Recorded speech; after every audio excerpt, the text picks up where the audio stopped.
Welcome to Velvet Confessions. If this is your first time here, hit that subscribe button. We tell the stories that stay with you long after the last word.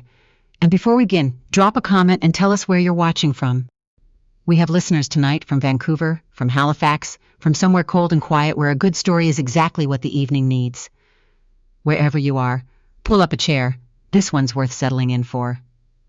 Now, here's a story about a man who built an empire and lost everything that mattered, and didn't know it until a Tuesday afternoon in November, when a little girl at an airport gate looked up at him with his dead mother's eyes. Elliot Crane had not cried at his mother's funeral. He had stood at the graveside in the rain. Real rain, not cinematic rain, the kind that gets inside your collar and stays there, and he had held his wife's hand and he had not cried. Colleagues remarked on his composure. His father-in-law called it strength. His wife, Josephine, had looked at him sideways on the drive home and said nothing at all, which was its own kind of sentence. Elliot was 32 then. He is 40 now, and he has learned that composure and strength are not the same thing, and that sometimes what looks like strength from the outside is just a man who doesn't know how to begin.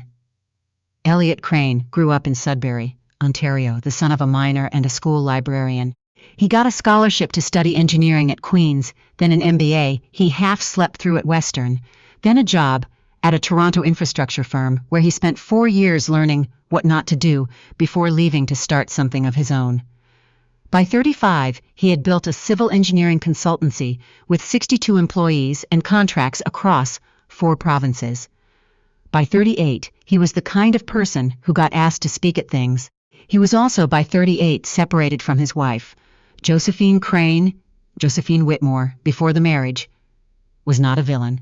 Elliot had spent a long time trying to make her one in the quiet rehearsals that happen inside a person's head at 3 a.m. But it never quite stuck. She was a tax lawyer. She was precise and careful, and she loved symmetry. She had married Elliot because she believed in him before he believed in himself, which is a profound and beautiful thing to do for another person, and she had stayed married to him for 6 years while he built something large enough that it slowly blocked out the light. The problem, when they finally named it, was simple and devastating. Elliot had chosen work the way other people choose a person. Completely. Without reservation. He had given his firm the version of himself that shows up present and awake and curious, and he had given Josephine the remainder. And Josephine, precise, careful Josephine, who loved symmetry, had eventually done the math. She was the one who asked for the divorce. She did it on a Sunday morning in January, sitting at the kitchen island with both hands wrapped around a mug of tea, as though the warmth of it could soften what she was about to say. She didn't cry, neither did he. They sat across from each other in the kitchen of the house they'd bought together and divided the silence evenly, like everything else. She said, "I think we both know this is the right thing." He said, "I know." He didn't argue. He didn't ask her to stay. He thought about it afterward, many times, thought about whether he should have argued, should have reached across that island and said, "Wait, don't, let me try again." But in the moment, he just nodded. Because she was right. And because Elliot Crane had spent his whole life being the person who accepted a hard truth and moved forward, and he did not know how to be any other person, even when he wanted to. The divorce was finalized on a Thursday in April. Josephine took the cat. Elliot kept the house for 8 months, rattled around in it like a marble in a shoebox, and then sold it, and moved into a clean, angular condo in the distillery district where every surface was easy to wipe down. He worked, he ran. He called his sister in Thunder Bay every Sunday. He was, by most observable measures, fine. He was not fine. He didn't understand how not fine he was until the November afternoon he walked through Toronto Pearson on his way back from a conference in Calgary, carrying a rolling carry-on and a coffee that had gone cold somewhere over Lethbridge, and he saw across the wide flat expanse of Gate F23 a small girl sitting on a row of airport chairs with her legs swinging 6 inches above the floor. She was maybe 4 years old. She had dark hair pulled into 2 uneven pigtails, the kind that happen when a child has tried to do them herself, or when a parent is managing too many things at once. She was wearing a yellow coat. She was eating a rice cake with tremendous concentration, and she had his mother's eyes. Elliot stopped walking. The people behind him did not stop walking, and there were a few muttered adjustments, a rolling suitcase that clipped his heel, a woman in a blazer who said, "Excuse me," with the particular Toronto intonation. "That means what is wrong with you?" Elliot barely registered any of it. He was looking at the girl. She looked up, the way children do when they feel observed, and for one suspended second, she looked directly at him. Then she looked back down at her rice cake. Elliot kept walking. He got to his gate. He sat down. He put his cold coffee on the seat beside him. His mother had been dead for 8 years. He knew this. He was not confused about this. But his mother had had eyes that were a very specific shade of gray-green, the color of Lake Huron in October, and this child at Gate F23 had those exact eyes, and Elliot's brain was doing strange and insistent with that fact. He told himself it was fatigue. He had slept badly all week. He was in an airport, which is a place that makes everyone a little unhinged. He opened his laptop and attempted to read a project proposal from his operations manager. He read the same paragraph 4 times. Then he closed the laptop, stood up, and walked back to Gate F23. The girl was still there. She had finished the rice cake and was now drawing in a small notebook with a green crayon. Across from her, sitting with the particular posture of someone managing exhaustion through sheer willpower, was a woman Elliot recognized. The recognition arrived slowly, the way it does with people you haven't seen in a long time. Not a sudden but a gradual assembling, piece by piece, like a photograph developing. The hair was shorter than he remembered. She was wearing a dark blazer over a white shirt, dressed for somewhere professional, and she had a canvas bag on her lap, from which she was extracting, one by one, the items required to manage a small child in an airport. A juice box, another rice cake, a small stuffed rabbit with one ear significantly more worn than the other. Her name was Naomi Hartwell.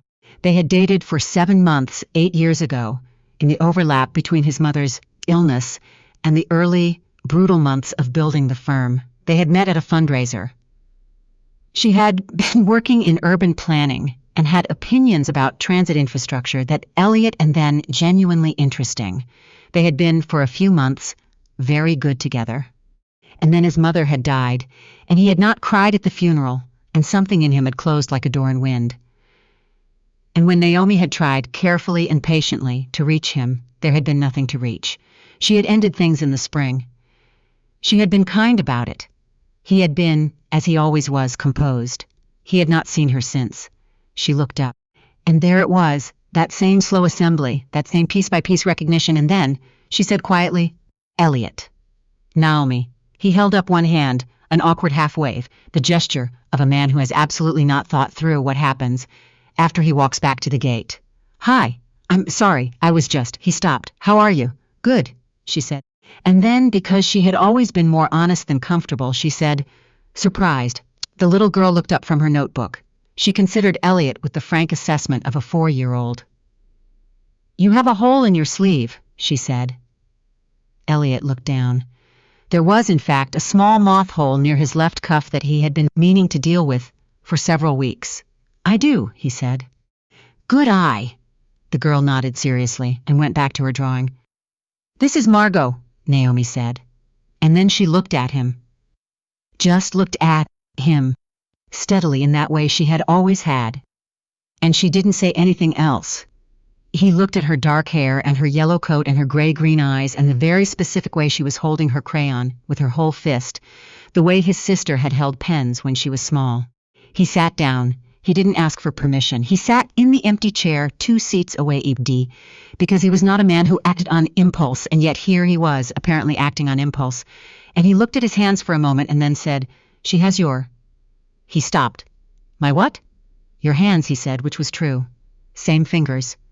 Naomi said nothing, and he stopped again, started again, "Naomi." "How old is she?" There was a pause that lasted exactly long enough for Elliot to understand everything and nothing at the same time. 4, Naomi said. She turned 4 in July.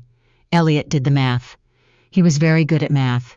He had always been very good at math. He did the math, and then he sat with the result of it for a moment, very quietly, the way he sat with all hard truths, not avoiding it, just measuring it, understanding its dimensions before he tried to carry it. Naomi, he said. I know, she said. Does she? He glanced at Margot, who had now moved on from green and was committing to what appeared to be an all-red phase. Does she know about me? She knows she has a father she hasn't met yet. Naomi's voice was careful, not cold. He understood the difference. Careful, the way you are with something that could go several directions. I've been trying to figure out how to. She stopped, looked at her hands. I didn't know how to find you. And then I thought about finding you, and I didn't know if I should. And then a year went by. And then another year. You could have called, he said. It came out more gently than he expected. I could have, she said. And you could have also called into 17 after your mother died. When you disappeared, that landed the way she probably knew it would land. He didn't flinch. That's fair, he said. Margot had stopped drawing. She was looking at Elliot again with the same frank appraisal. Then she climbed down from her chair with the focused, effortful physicality of a small person navigating furniture, walked the 2 seats to Elliot, and held up her notebook. Do you want to see? She said. Elliot looked at the notebook. There were, as far as he could tell, approximately 47 things in red crayon: a house, a tree, something that might have been a dog or possibly a cloud, a person with no neck. What's this one? He said, pointing to a rounded shape near the bottom. That's an elephant, Margot said, in the tone of someone explaining the obvious. Of course, Elliot said. He looked at it more carefully. He's very good. Margot said. Her name is Clementine. She's a rescue. Something shifted in Elliot's chest. Not dramatically, not a crack or a collapse or any of the things that happen in this people tell about moments like this. More like a settling. The way a house sounds at night, when the temperature changes and the frame adjusts. Clementine, he repeated. That's a good name. Margot considered him for another moment.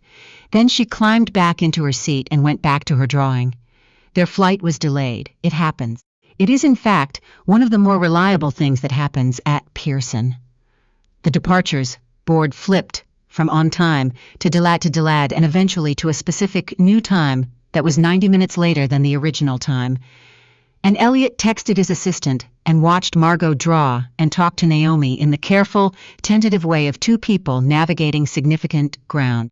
He learned that she had left urban planning and was now running her own consulting firm, smaller than his, focused on community infrastructure, based in Ottawa. He learned that she had told Margot about him, honestly, age-appropriately, from the beginning. That Margot had a father, that he lived in Toronto, that they hadn't seen each other in a long time, that she would meet him when the time was right. He learned that Naomi had come close to contacting him threeses and had talked herself out of it each time, and that she still was not entirely sure tonight was not a mistake. It's not a mistake, he said. You don't know that yet. No, he said, but I'd like the chance to find out. She looked at him for a long moment. He held still under it, the way he'd learned to hold still, not from strength, not from composure, but from the understanding that some moments require you to simply let them happen. Margot, who had apparently been listening with one ear while drawing with both hands, said without looking up, Are you going to be at Christmas? Naomi went very still. Elliot took a breath. I don't know yet, he said. Is that okay? Margot considered this with great seriousness. Marcus at my daycare doesn't have a dad, she said. He says it's fine, but I think he's lying, Margot, Naomi said softly. He gets sad at father-daughter bowling night, Margot added, as though this clinched the matter. Elliot looked at his hands again. He thought about his own father, who had worked long shifts and smelled like iron on the drive home, and had never missed a single school concert or for either of his children. He thought about the person he had chosen to be at 32 and 35 and 38. He thought about what it cost Naomi to sit across from him in this airport and tell him true things. Would it be okay, he said to Margot very carefully, if I started by coming to one thing, and then we figured out the rest? Margot looked at him. Then she held up the notebook again. You can have this, she said, if you want. Elliot took the notebook. He looked at Clementine the rescue elephant in red crayon. He thought, quite clearly, I have been very stupid for a very long time, and I am going to do something about that. He said, Thank you. Margot nodded, satisfied, and picked up a new crayon. Blue this time. The flight to Ottawa boarded at 8:14 in the evening. Elliot's original flight had been to Toronto. He did not get on his original flight. He called his assistant from the gate. She was used to him and therefore not particularly fazed, but she did ask, "Should I be concerned?" Which was her professional way of asking what on earth was happening, and he said, "No, I'll explain Monday," which was his professional way of saying not right now. Naomi looked at him when he settled into the seat beside her. "You didn't have to do that," she said. "I know, you have a company to run. I know that too." She looked forward. The plane was filling around them. Margot was in the window seat, pressed against the glass, watching the baggage handlers in the dark, with the intensity of a child for whom all machinery is miraculous. "Elliot," Naomi said quietly. "I know," he said again. "I have a long way to go, I know that. I'm not looking for grand gestures." "Good," he said. "I'm not very good at those." This was, they both knew, accurate. He was good at showing up. He was good at being present when he chose to be present. The problem, historically, had been the choosing. Naomi nodded once. Then she turned to look at Margot, who had pressed her nose against the window and was leaving a perfect little fog circle on the glass. "Margot," she said, "what are you doing?" "Checking for polar bears," Margot said. "We're at the airport. They could still be there," Margot said reasonably. Elliot looked at the fog circle. He thought about all the November evenings he had spent in his clean, angular condo, eating takeout in front of a proposal document, and he tried to calculate the cost of those evenings, and found he couldn't. Not because the number was too large, but because this, right here, was not a number. This was not a calculation. This was a 4-year-old looking for polar bears at Pearson International, and he was sitting next to her on a plane he had absolutely no reason to be on, and it was the most correct thing he had done in years. The plane pushed back from the gate. Margot fell asleep somewhere over Kingston, curled against the armrest, the notebook in her lap, and the stuffed rabbit tucked under her chin. Naomi sat beside him, and for a while neither of them said anything. The cabin lights were low. Below them, the 401 traced its lit orange line across the dark. "I should tell you," Naomi said eventually quietly, so as not to wake Margot, "that I'm not the same person I was 8 years ago." "Neither am I," Elliot said. "I have a daughter. My life is very full and very specific, and there is very little room in it for someone who decides they're not sure." "I'm sure," he said. "You just decided in an airport." "Some decisions take years," he said. "And some of them happen in an airport because a 4-year-old tells you your sleeve has a hole in it." Naomi was quiet. "I know this is not normal," he said. "I know I don't get to walk back in and have it be simple." "I'm not asking for simple." He paused. "I'm asking for a start." She looked at him for a long time, long enough that Elliot understood she was not just deciding whether to trust him, but whether trusting him was something she could afford to do again. With a daughter now in the picture, with the specific mathematics of single parenthood that he was only beginning to understand. He did not rush her. He sat with it. "Okay," she said, finally. A start. It was not a declaration. It was not a reconciliation, or a promise, or any of the things that happen at the end of a story when the strings are tied. It was 2 words from a careful woman who had learned, over 4 years of doing this alone, to protect what she'd built. Elliot understood exactly what those 2 words cost her. "Thank you," he said. In Ottawa, Naomi's sister Priya was waiting at arrivals, because Priya had always been the one who picked up the pieces and picked up Naomi, and picked up a tired 4-year-old from the airport at 9:30 on a November night. She spotted Naomi first, pulled her into a hug, and then she spotted Elliot, and her face did something very specific and expressive that she managed to contain into a simple, "Oh. Hi, this is Elliot," Naomi said.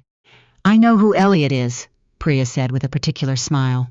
Margot, fully awake, now with the rubbery resilience of small children at inconvenient hours, pointed at Priya and said, "This is my Auntie Priya. She has a cat named Brigadier, and he's not friendly." "Brigadier doesn't like anyone." "Priya's not personal." Elliot shook her hand. She held it a beat longer than necessary and looked him in the eye, and he understood that the handshake was a message. "I know what you are, and I'm watching." "Good to meet you," he said. Said Priya. Margot had found Priya's scarf and was wrapping herself in it with the methodical focus of someone preparing for an Arctic expedition. Naomi was gathering the bags. Elliot helped with the bags. Outside it was cold, proper Ottawa November cold, not the damp, gray cold of Toronto, but the clean, hard cold that means it, and their breath made small clouds in the dark, and Margot announced that it looked like they were all dragons and demonstrated this by breathing out dramatically several times in a row. "You too," she told Elliot. He breathed out. His breath clouded. "See?" she said. "Dragon," he agreed. She seemed pleased by this and did it 3 more times. Priya got the car. Naomi buckled Margot in. There was a pause on the pavement outside arrivals while they figured out what came next, because this was a Tuesday in November. And not the ending of anything. Just a place where a road had unexpectedly appeared. "I'll get a hotel," Elliot said. "I have meetings Monday. I'll head back Sunday evening." "You don't have to stay the whole weekend," Naomi said. "I'd like to," he said, "if that's okay." She thought about it for a moment. Really thought about it the way she did everything, carefully, with full attention. "Saturday," she said. "There's a skating rink near the market. Margot's been asking to go." "I can skate," he said. "Don't show off," she said, which was both a warning and the beginning of something. He was not good. In the weeks that followed, at being smooth about it, he was not the kind of man who swept in with certainty. He drove to Ottawa on 2 more weekends in November.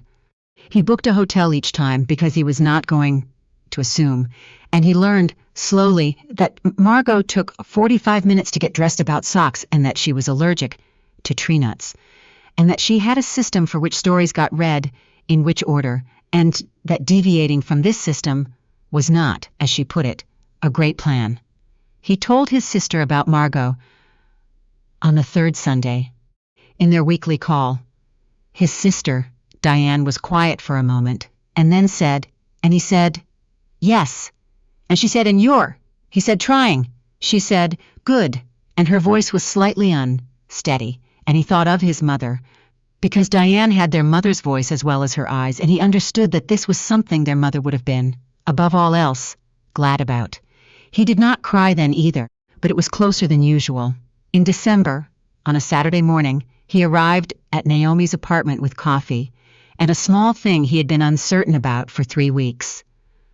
A children's book about elephants, specifically about elephant conservation in southern Ontario, and which had, on page 14, an elephant named Clementine. He did not explain why he'd bought it. He handed it to Margot and watched her face when she got to page 14. Her expression was exactly the expression his mother used to make when something delighted her, that particular combination of surprise and satisfaction, like the world had done something unexpectedly correct. "It's her," Margot said. "I thought it might be," Elliot said. Margot looked up at him. "How did you know her name?" "You told me," he said, "in the airport. Remember?" Margot considered this with great seriousness. Then she said, "I think you should come to Christmas." Naomi, from the kitchen doorway, said, "Margot." "It's a good idea," Margot said. "It's a very big decision," Margot said with the absolute authority of a 4-year-old who has, as far as she's concerned, done the relevant analysis. She looked at Elliot. "You can help with the gingerbread. I'm in charge of the eyes." Elliot looked at Naomi. Naomi looked at him. She had a dish towel over her shoulder and a coffee in her hand, and the morning light from the kitchen window was doing something to her hair that Elliot was going to think about for a long time. She looked tired and real and careful, the way she always looked. The way he had once mistaken for distance instead of recognizing as depth. "Okay," she said. "Just that." "Okay." He stayed for Christmas. He did not stay the night. Not yet. Not for a long time, because this was not that kind of story, and they were not those kinds of people. And there was a child involved who had already rearranged her understanding of the world several times in a month. He was careful. He was deliberate.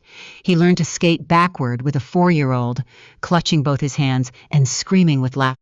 He learned that Priya would warm to him slowly and on her own terms, and that the appropriate response to this was patience. He learned that Brigadier the cat did not like anyone. It was true, but would occasionally consent to sit at the far end of a couch, where Elliot happened to be, which Naomi said was practically a declaration of devotion. He had his moth-eaten sleeve repaired, finally, by a tailor on Elgin Street, Who told him he should have come sooner? He did not fix everything. He was not built for everything at once. He was built for showing up consistently, one day at a time in the particular way that is quieter than a grand gesture and more durable than anything else. In February, Naomi came to Toronto for a conference.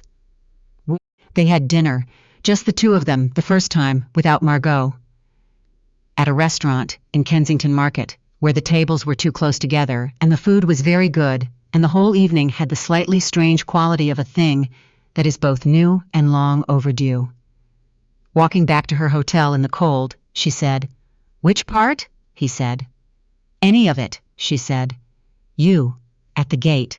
Margot deciding this, he thought about it. "I think I walked back to Gate F23 and sat down," he said, "because somewhere underneath everything I've built and lost and been careful about, I already knew." Knew what? That the most important thing I had done, he said, was not the firm, not the contracts, not any of it. He looked at her.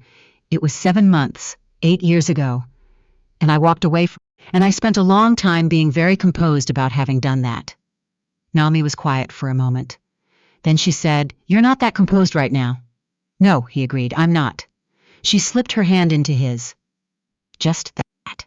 Just her hand in his in the February cold on a street in Toronto that neither of them lived on. He held on. Later that night, in the clean angular condo he'd been rattling around in for 3 years, he stood at the window and looked at the city lights and listened to the particular silence of a place that had, for the first time in a long time, something worth coming back to. Not tomorrow, or next week, or after the next project was done. Just something. Somewhere, past the highway and the dark water of the lake, and 4 hours of winter highway, there was an apartment where a little girl was asleep with a stuffed rabbit under her chin and a notebook full of red crayon elephants, and she had his eyes, and she had decided he was allowed at Christmas. It was, he thought, a start. And for Elliot Crane, who had spent 40 years moving forward and calling it strength, that was everything.